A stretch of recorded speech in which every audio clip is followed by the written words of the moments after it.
One more thing here on Locked On Heat and why one Heat insider says it's probably better than a 50-50 shot that the Heat end up with Giannis.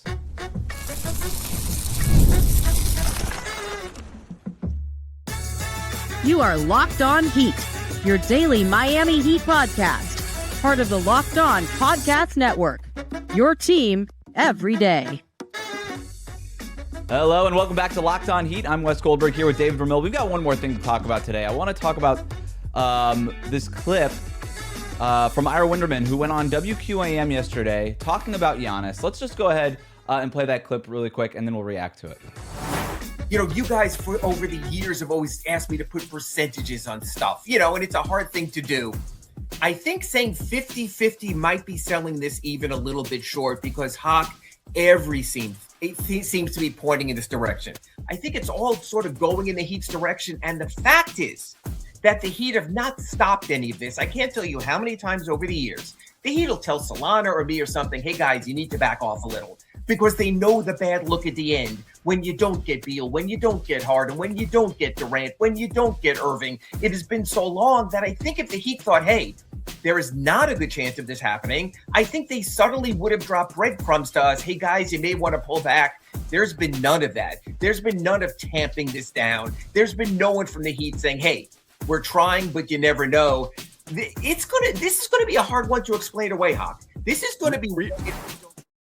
So great intel there from Ira Winderman, per usual. Also, thanks to Hot Crowder and Solana over at WQAM on that clip. But David, this goes back to what we were saying the other day about how the Heat operate around these deals. We were talking about the trade deadline and the fact that the Heat were so quiet then. Quiet goes in a lot of different ways, right? Quiet can either be shouting from the rooftops, we think we can go get this guy. It could also be, hey, like, we're just not really saying anything. And it can also be the way that Ira is talking about it there. Hey, we're writing about this. We're talking about this in the market. And nobody from the Heat is disputing any of that. That's also quiet. And in that quiet, I think there's a lot of information, despite the fact that we're not getting very much verbatim. But, this is, to Ira's point, this is how the Heat operate, right? Like, if we come out and say, like, the Bradley Beal thing is such a great example, right? Because we were talking about, hey, can the Heat get Lillard and Beal here on Locked On Heat?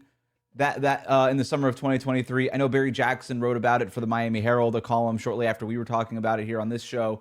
And the Heat came out and were like, hey, that's, like, cool your jets. Like, we're not going to be, like, that's kind of crazy. And we're like, oh, okay, never mind then. But in this case with Giannis, I agree with Ira. As much, we are talking about Giannis a whole lot here on Locked On Heat. Nobody, and you and I, we talk to people in the Heat organization. Nobody's come out to us and been like, hey guys, cool off for a second. Like, in that silence, I do think that there is quite a bit of confidence. Now, does it mean that the Heat are for sure getting Giannis? No. There can always be something that, a Milwaukee that comes out of nowhere and gets Damian Lillard. But I will say that the silence around Giannis and the silence around Damian Lillard, it feels different, right? Even with the Damian Lillard stuff, there was a lot of, well, we really haven't talked with Portland in a long time. We're not really sure what's going on. Like, when you really started digging in, you got that stuff that really isn't there around this Giannis stuff. Not to say that this thing is for sure getting done, but I do, like Ira, I find all of this very interesting. The way that the Heat are kind of not saying anything or pushing back on any of this.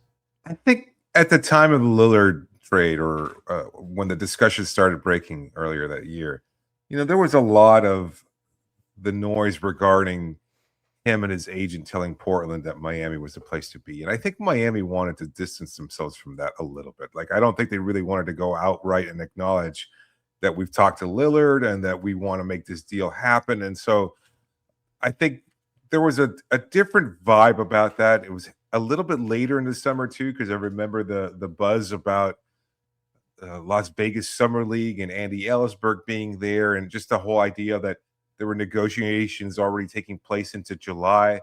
This is different in that regard because, as you've pointed out before, Bucks ownership has said, no, we want to get something done before the trade deadline. Before the draft.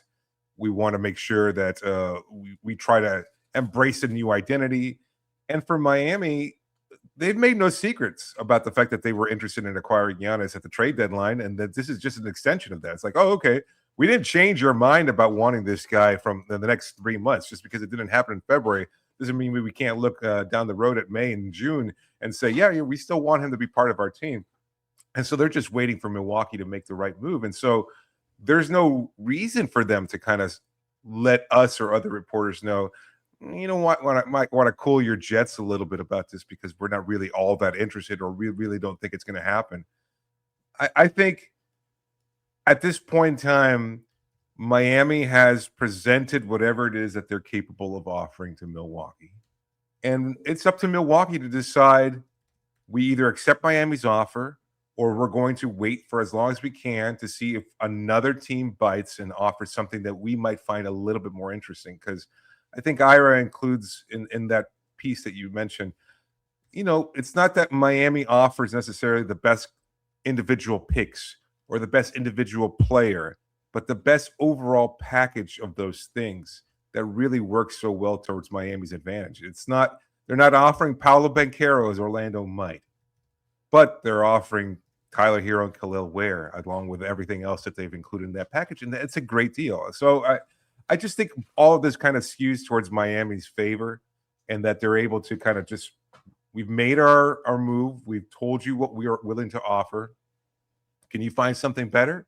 Because otherwise, you're going to have to move on. And I think that's also the case. I think a lot of Heat fans are just wondering whether or not Milwaukee might change their mind. No, I think that ship has sailed.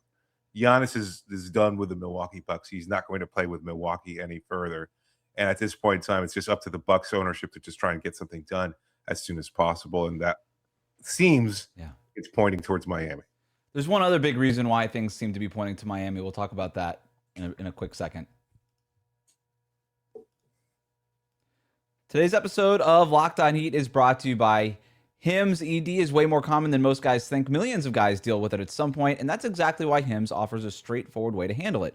Hims connects you with a licensed healthcare providers online, giving you access to legitimate ED treatments options from the comfort of your home. No awkward appointments, no pharmacy lines, just a straightforward process that makes it easier to take care of yourself. The whole process is simple. You just complete a quick online intake and a provider reviews your information, and if the treatment is right for you, it ships directly to your door in discreet packaging, which makes the whole experience feel private and stress-free. To get simple online access to personalized, affordable care for ED, hair loss, weight loss, and more, visit hims.com/lockedonnba. That's hims.com/LockedOnNBA for your free online visit. hims.com/LockedOnNBA. Prescription required. See website for details and important safety information. Sildenafil is a generic version of Viagra. Viagra is a registered trademark of Viatris Specialty LLC. Hims is not affiliated with or endorsed by Viatris.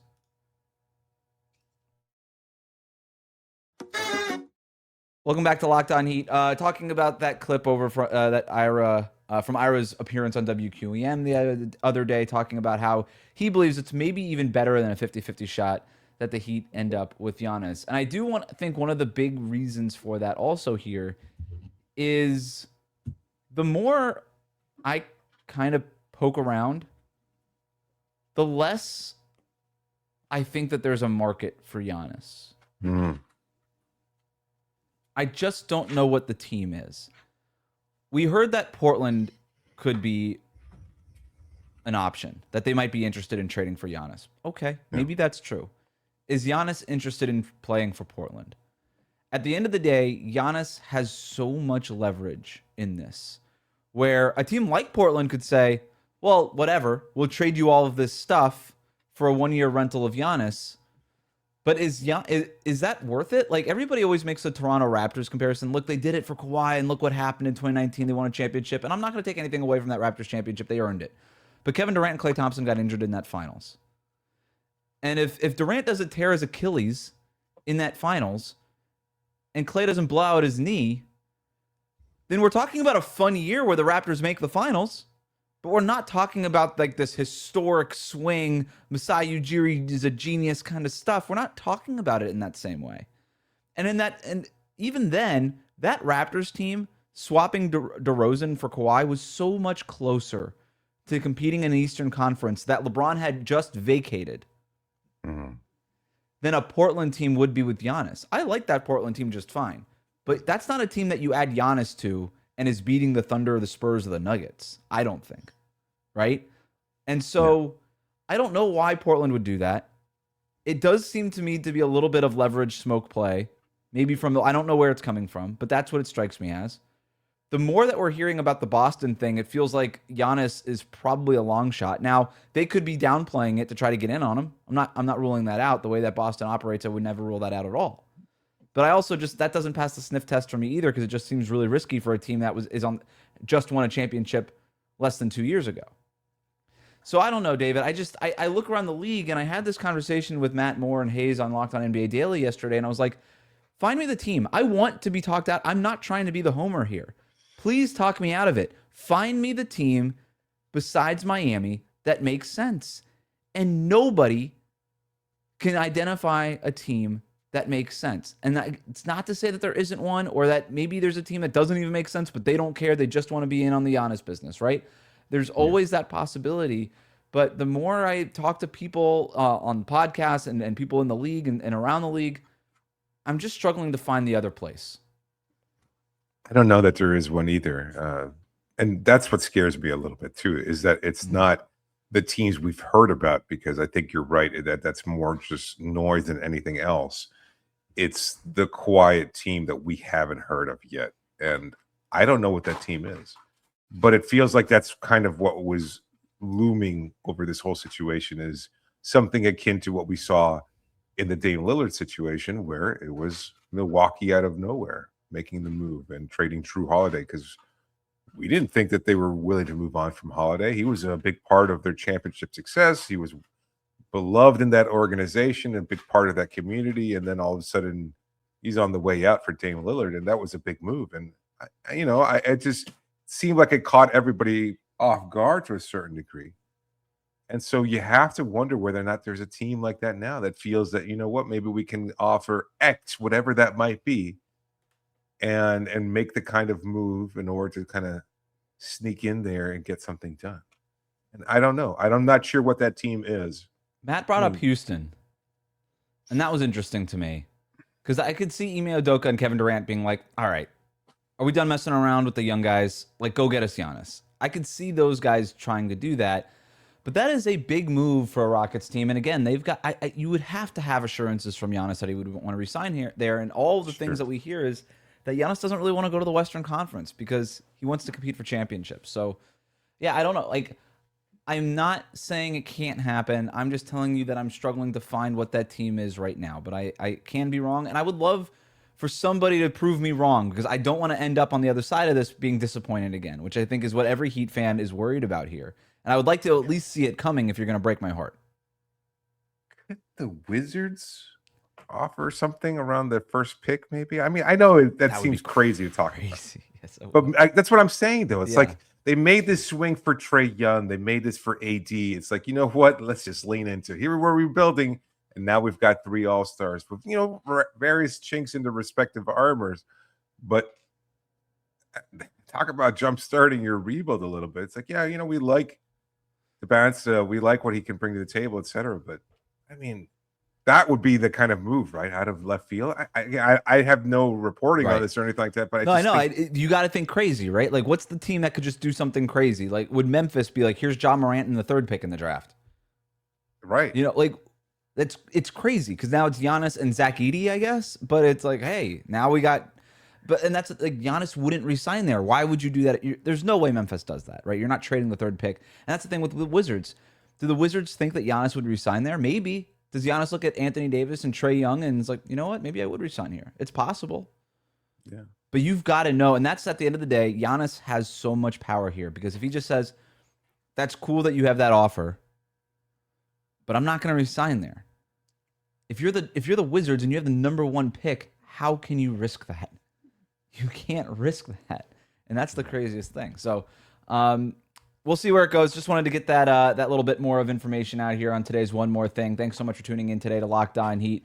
If you missed our episode, we did our mock offseason 4.0, exploring the possibility of not only trading for Giannis, but also trading for Kawhi Leonard. It's getting crazier here. these days, David. But make sure you subscribe and follow Locked On Heat so you get all of the latest episodes. If you never miss an episode, the Everydayer Club is built for you. Join the Cookie Gang and get Locked On Heat ad-free, plus members-only Discord access and more. Head to lockedonheat.supercast.com to join the club.